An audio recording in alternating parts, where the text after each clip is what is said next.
Bienvenue dans votre cours d'éthique et culture religieuse de cette semaine. Cette semaine, c'est la dernière vidéo officielle où je vous donne du travail. Fait que c'est notre dernière semaine de travail. C'est encore une évaluation que je vais vous envoyer. La semaine passée, c'était une évaluation de culture religieuse, puis cette semaine, ça va être une évaluation d'éthique. Donc, ça va être vraiment le retour sur la matière d'éthique. Vous allez voir, le document que je vous ai préparé, il ressemble, ouais, c'est ça, il ressemble beaucoup à ce qu'on a fait pendant l'année. Fait que c'est le même genre de questions. C'est juste la situation qui est différente. Ça va toucher les valeurs, les repères, les normes, les conflits de valeurs, les options, les solutions, les arguments, toutes des choses qu'on a déjà vues. Fait que ça devrait pas être trop nouveau puis trop déstabilisant. Comme c'est une évaluation, mais c'est sûr que je vais le corriger puis vous renvoyer une note. Donc oui, ça va compter. Fait que on part cette semaine, je vous ai mis disponible deux documents. Je vais commencer par celui de texte comme on fait d'habitude, qui est juste ici. Donc premier document qui ressemble à ça, le document de texte. Le nom de la situation d'évaluation, c'est s'embrasser en public. Vous aurez un peu compris que ça va tourner autour de ça. Document de texte, titre s'embrasser en public, il y a une page vide avant, on s'en fout, c'est pas grave. Et ça commence ici. On va zoomer, je vais lire une partie avec vous, la situation problème, puis après, je vais arrêter, là, je lirai pas les 5 pages avec vous, ça va être un peu long. Donc, la liberté, l'ordre social. Lis cet article en utilisant tes stratégies de lecture. Par stratégie de lecture, on va parler de surligner, prendre des notes. Là, c'est à l'ordinateur, donc c'est sûr que ce sera pas pareil, à moins que vous l'imprimiez, mais si vous le faites à l'ordinateur, ce sera pas comme si vous étiez à l'école. Pour imprimer, pour surligner plutôt, je vous en ai déjà parlé, on clique ici, donc vous suivez ma souris, le petit surligneur, puis là, ça fait vraiment comme un surligneur. On clique, on glisse, puis on pourrait mettre ça en jaune, stratégie de lecture. Pour ceux qui sont habitués de mettre 2, 3 couleurs, ben regardez, on pourrait faire ça. Stratégie de lecture. Si on s'est trompé, on est tanné. Aucune couleur. Puis on va tout enlever. On continue. Auparavant, fais un survol des questions qui te seront demandées en lien avec cette situation. Avant de vraiment faire le tour du texte, puis de le lire, puis de prendre tes stratégies de lecture, sois sûr que tu as bien compris les questions, puis que tu sais où tu t'en vas avec ces questions-là. Ça va vous aider, puis savoir quoi lire, puis comment lire votre texte. Je lis juste le premier paragraphe ici avec vous. Le comportement des jeunes amoureux en public. On est tombé amoureux et on veut que ça se sache. Certains jeunes n'ont pas peur de s'afficher en échangeant des baisers langoureux et voluptueux à tous les coins de rue. Langoureux et voluptueux, c'est des très beaux mots pour dire passionné et rempli d'amour. Il n'y a rien de mal à s'aimer, mais il faudrait peut-être penser au regard des autres sur nous. Je suis sûr que vous avez déjà pensé à ça quand vous étiez dans l'école. Hein? On en voit à tous les jours des couples qui s'embrassent en plein milieu du corridor. Des fois, on se pose la question, c'est peut-être pas un peu trop ce qu'ils sont en train de faire? C'est un peu gênant des fois. C'est si facile qu'on parle dans notre dos et notre réputation est si fragile. Quand on aime, on respecte, mais est-ce respecter l'autre si on la tripote au vu et au su de tous? Donc, la situation problème, si on veut, va tourner autour de ça. Vous aurez compris qu'on va parler du fait que certains couples s'embrassent en public, puis que certains vont un peu trop loin. Puis, ben, il va y avoir des gens qui vont être pour, puis des gens qui vont être contre. Justement, je vais reculer un petit peu.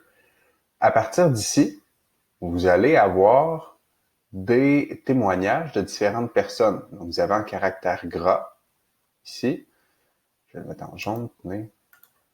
En jaune, le nom des personnes qui témoignent. Donc, vous avez Angéline, vous avez sa situation, ce qu'elle a vécu. Donc, vous allez savoir peut-être si elle est pour, si elle est contre. Ça va être à vous de le déterminer. Bon, on a Amal ici, donc on a 2 témoignages jusque-là. Manisha, 3. Ingrid, 4. Amélie, 5. va se fatiguer s'il n'est pas au complet. 5, Johanna 6, Ernest Antoine 7 et Sylvain 8. Donc 1, 2, 3, 4, 5, 6, 7 et 8 témoignages différents. Donc là-dedans, il y a des gens qui vont être pour, là-dedans, il y a des gens qui vont être contre le fait de s'embrasser en public pour des raisons différentes. Fait que jusqu'ici, c'est pas trop compliqué, on a de la lecture à faire. Bon, il y a 2 questions en bas, là. Sommes-nous libres de montrer son amour en public? En amour, y a-t-il une limite à ne pas franchir en public? Vous ne répondez pas à ça. Donc, écrivez pas quelque chose en dessous. Moi, je corrigerai pas cette partie-là du document. C'est vraiment juste de la lecture. Ce qu'on a en bas, les 2 petites questions, là, c'est des pistes de réflexion. Mais j'évalue pas ça. Ça fait pas partie des points. Maintenant, c'est quoi le document? J'ai peut-être été un peu trop loin. C'est ça ici, donc. C'est ici que vous avez à écrire vos réponses. C'est ici qu'il y a les questions, en fait. Numéro 1. Vous voyez, il n'est pas tout à fait en lien avec le document qu'on vient de lire. Donc, tant mieux pour certains. Ça va peut-être aider. Numéro 1. Écris dans tes mots la définition d'une valeur. Donc, vous vous rappelez à peu près c'est quoi une valeur. Et vous allez écrire dans vos mots la définition d'une valeur. Là, je vous rappelle que, on va enlever ça, c'est beau qu'il y ait 2 lignes. Ça ne veut pas dire que tu es obligé d'écrire 2 lignes. Ça se peut qu'après une ligne, tu en aies écrit assez. Surtout à l'ordi. Je vous rappelle qu'à l'ordinateur, on écrit beaucoup plus petit, beaucoup plus compressé. Ça fait que ça se peut qu'après une ligne, t'es terminé. Je vous rappelle aussi que vous êtes mieux d'effacer la ligne. Pour écrire, ça va aller beaucoup mieux. Vous sélectionnez, vous effacez, vous écrivez votre réponse en dessous comme ça. Ça va aller beaucoup mieux que si vous essayez d'écrire sur la ligne. Ça va faire ceci. Si vous essayez d'écrire sur la ligne. On se concentre sur les questions. Écris dans tes mots la définition d'une valeur. Donc, c'est dans tes mots. Je te rappelle que tu es sur un ordinateur aussi. Tu peux aller voir un petit peu sur Internet pour t'aider, mais si tu me fais un copier-coller de ce que tu trouves sur Internet, inquiétez-vous pas, je vais le savoir. Donc, faites-le pas. C'est super facile à retrouver du copier-coller. Donc, dans vos mots. 2. Nomme 5 valeurs. Donc, c'est pas 5 valeurs en lien avec la situation problème, c'est 5 valeurs. Vas-y avec ceux que tu connais par cœur, puis écris-moi-les. Même si c'est les mêmes que tu me répètes depuis le mois de septembre, je m'en fous, écris-moi 5 valeurs. Numéro 3. Écris dans tes mots la définition d'une norme. Ça fait peut-être un petit peu plus longtemps, puis c'est peut-être un petit peu plus difficile. Donc, la définition d'une norme dans tes mots. La seule chose que je peux te dire pour t'aider sans te donner la réponse, c'est que norme vient de normal. Donc, écris dans tes mots la définition de norme. Norme vient de normal. Pensez à ça. Cherchez un peu de votre côté. Si vous avez encore vos cartables d'éthique et culture religieuse, retournez dans les documents. Vous devriez retrouver ce que c'est qu'une norme. Numéro 4, là on est par rapport au texte que vous avez lu. Parmi les arguments suivants, trouve 3 arguments des personnes qui sont pour et 3 arguments des personnes qui sont contre le fait de s'embrasser en public. Vous avez les 6 arguments ici, A, B, C, D, E, F, et vous me dites les 3 pour, 3 contre. Vous m'écrivez juste la lettre, ça va aller mieux pour vous, mieux pour moi aussi. Donc, je sais pas, ici, là, A, en privé, on s'embrasse et on fait ce qu'on veut, mais pas en public. Est-ce que c'est un argument pour, un argument contre? Ben, on mettrait peut-être le A ici, on écrirait A. Tout simplement. Puis après ça, on pourrait mettre le B, on pourrait mettre le D, on pourrait mettre... Bon, vous comprenez? 3 pour, 3 contre, parmi ceux qui sont là. Je vais les lire avec vous pour regarder s'il n'y aurait pas des pièges. B, c'est un manque de respect envers les aînés et un mauvais exemple pour les jeunes. Argument pour ou contre. C, tout le monde le fait, pour ou contre.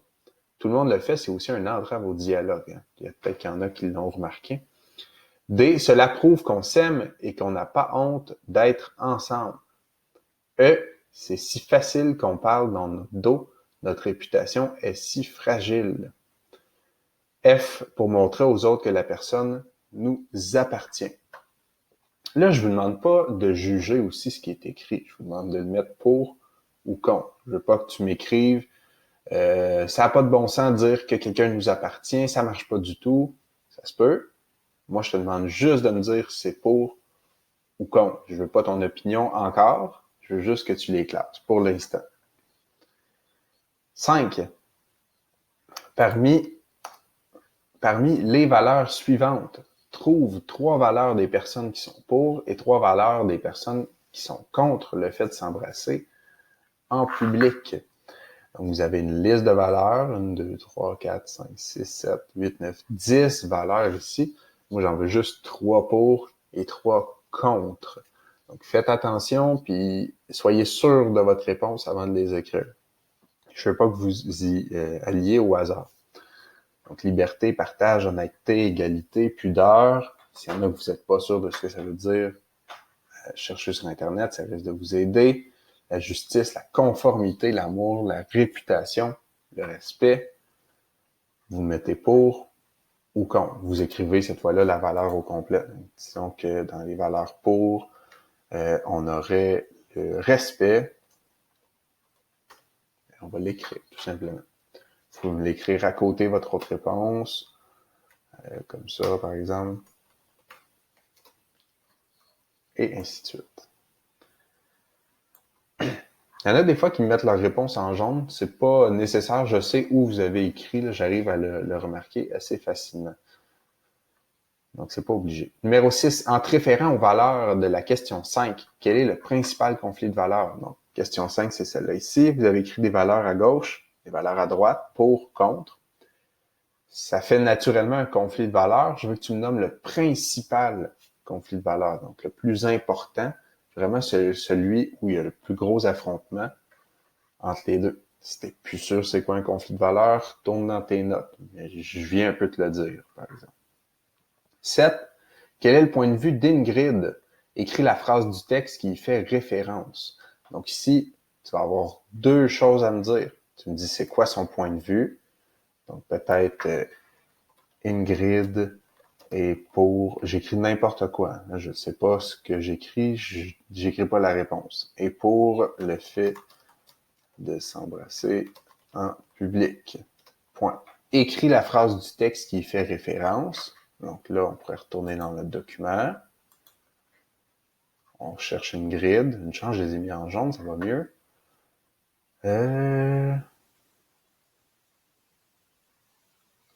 Peut-être que ça pourrait être la première phrase. J'ai 12 ans et ma mère est choquée quand elle voit les jeunes couples dans la rue. J'ai sélectionné la phrase. Là, si tu veux pas la recopier au complet, petit truc informatique, on a sélectionné, on a cliqué sur le bouton droit de notre souris, on va sélectionner copier, on retourne dans notre document, et là, on va cliquer ici, encore le clic droit, et là, on va coller notre texte. Comme ça. Donc là, j'ai pris une phrase du texte et je l'ai ramené ici. C'est la seule fois où je vous autorise à faire un copier-coller, de copier carrément ce qui était écrit ailleurs, parce qu'on vous dit écris la phrase du texte qui y fait référence. Donc, je veux vraiment une phrase du texte. Donc, tu me donnes son point de vue, elle est pour, elle est contre, et tu m'écris la phrase qui fait référence. Donc, pourquoi tu me dis qu'elle est pour ou contre, où tu as lu ça, puis c'est quoi la phrase que tu as lue pour me dire ça.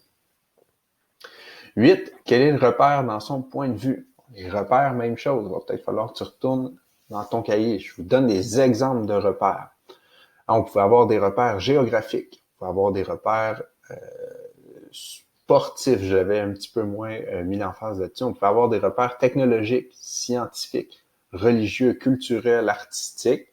Je veux savoir sur quel repère elle fonde son point de vue. Quand elle dit qu'elle est pour ou contre, c'est quoi le repère? C'est quoi, sur quoi elle s'enligne pour dire pour ou contre? Est-ce que c'est à cause de ses valeurs religieuses? Est-ce que c'est à cause de la science? Est-ce que c'est à cause de l'art? Je ne sais pas. Je veux le repère. 9, c'est là où on va avoir un peu de votre de vos arguments et de votre opinion. 9, On a une autre situation problème. Tania fréquente Marco depuis quelques semaines. Marco insiste pour embrasser Tania en public, mais cette dernière est inconfortable. Marco la traite de pas déniaiser et lui dit que si elle ne veut pas, il va en trouver une qui voudra lui prouver son amour en public. 9A. Quelles sont les options qui s'offrent à Tania? Donne au moins 2 réponses. Donc, je veux 2 options. Qu'est-ce que Tania peut faire dans la situation? Qu'est-ce qu'elle peut faire ici? Hein, mettez-vous un peu à votre place. Qu'est-ce que vous pourriez faire? Qu'est-ce que vous savez qu'il serait possible de faire dans la situation? Je ne veux pas nécessairement ce que vous feriez, mais ça peut vous aider à trouver une réponse. B. Pour chaque option de la question A, quelles sont les conséquences positives et négatives? Tu as ton option 1, ton option 2. Tu n'es pas obligé de la réécrire dans le carré. Si c'est bien clair à l'autre question, ça devrait encore être clair ici.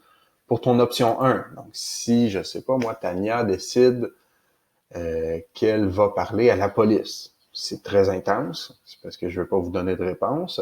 Mais qu'est-ce que ça a de positif? Si elle va parler à la police, la situation arrête. Négatif, ben Marco, j'exagère beaucoup la situation, Marco se fait arrêter. Situation positive, ben, la situation est arrêtée. Négatif, Marco se fait arrêter. Puis évidemment, c'est un petit peu intense. Et C, dernière question, si tu étais l'ami de Tania, que lui conseillerais-tu de faire? Donc là, c'est ton opinion. Il n'y a pas de mauvaise réponse. Tant que ce que tu me dis, ça se tient, puis tant que ce que tu me dis, c'est pas des niaiseries. Donc, si tu me dis quelque chose de sérieux, quelque chose qui se peut, quelque chose que je sais qui est possible, tu vas avoir tes points. Par contre, c'est une question à développement. Donc, il y a un pourquoi. Tu fais pas juste me dire, ben, je dirais à Tania de faire ça. Non. Je veux que tu me dises, je dirais à Tania de faire ça parce que ça peut être parce que tu as déjà vécu quelque chose de semblable, ça peut être parce que tu sais comment elle ressent la situation, ça peut être pour différentes raisons. Tu m'expliques pourquoi tu lui conseillerais de faire ça plutôt qu'autre chose. Il n'y a pas de mauvaise réponse tant que c'est bien formulé. Encore une fois, là, il y a beaucoup de lignes. On est à l'ordinateur. Si tu remplis toutes ces lignes-là de texte à l'ordinateur, tu vas avoir écrit beaucoup de mots. Fait que t'es pas obligé de remplir tout ça là, en 3-4 lignes. Ça se peut fortement que tu aies fait le tour de la question. Fait que fiez-vous pas au nombre de lignes. C'est juste à titre indicatif. Puis c'était aussi là pour l'examen si on l'avait fait en classe. Fait que ça fait le tour. Si vous avez des questions, vous m'écrivez sur Teams, par courriel ou par Facebook. J'essaye de répondre le plus vite possible. Des fois, je suis un petit peu occupé, mais j'essaie de quand même trouver un trou pour répondre, surtout sur le cellulaire avec Teams. Je vous l'ai déjà dit, c'est ce qui va le mieux. Fait que si vous avez des questions, vous m'écrivez. Ça ne devrait pas être trop difficile, puisqu'on c'est de la matière qu'on a déjà vue, puis c'est le genre d'examen qu'on a déjà fait aussi. Ça va être important de respecter la date de remise. Donc, ça va être important là, de s'assurer que vous avez remis le travail avant la fin de l'échéance. Fait que moi, je vais vous donner le travail. Là, vous voyez que je tourne ma vidéo pas mal d'avance. Je vais vous donner le travail le lundi 15 juin. Je vais vous donner jusqu'au dimanche 21 juin pour me remettre l'évaluation. Et moi, je dois remettre la note avant le 26 juin. Pourquoi je me garde une semaine comme ça? C'est que je sais qu'il va y avoir des petits retards, je sais qu'il va y avoir de la correction. Donc, je veux que vous respectiez l'échéance. Vous avez une semaine au complet pour faire cette évaluation-là, ce qui devrait, somme toute, assez bien aller. Donc, respectez la date que j'ai mise, c'est important. Aussi, quand vous avez terminé votre évaluation, disons que vous l'avez faite sur Teams, vous avez modifié le document directement sur Teams, ça va super bien, mais assurez-vous que vous avez cliqué sur le bouton « Remettre ». Donc, je pense qu'il y a un petit bouton mauve à quelque part, remettre ou redonner le document, retourner, je sais pas trop parce que j'ai pas accès à l'interface de l'étudiant. Assurez-vous d'avoir cliqué dessus. Parce que moi, j'ai une liste d'élèves. Je vois ceux qui ont pas consulté mon document. Je vois ceux qui ont consulté mon document. Puis je vois ceux qui l'ont remis. Moi, je corrige pas si c'est pas écrit remis. Parce que moi, je peux pas savoir si tu as fini l'examen ou si tu pensais revenir le lendemain pour le terminer. Quand tu me l'as remis officiellement, ben là, je suis sûr que tu as terminé. Fait que je suis sûr que je vais corriger une évaluation qui est complète. Fait qu'assurez-vous d'avoir cliqué sur remis. Ça va faciliter la tâche. Ça va s'assurer aussi que personne ne fait d'erreur, personne ne se trompe sur la remise du document. Fait que sur ce, c'était tout pour moi aujourd'hui. Bon travail, il en reste pas pour très très longtemps. C'est la dernière semaine de travaux. C'est pas nécessairement la dernière vidéo. Je vais en refaire une petite dernière avant de terminer officiellement l'année scolaire. Fait que concentrez-vous là-dessus. Ça va bien aller.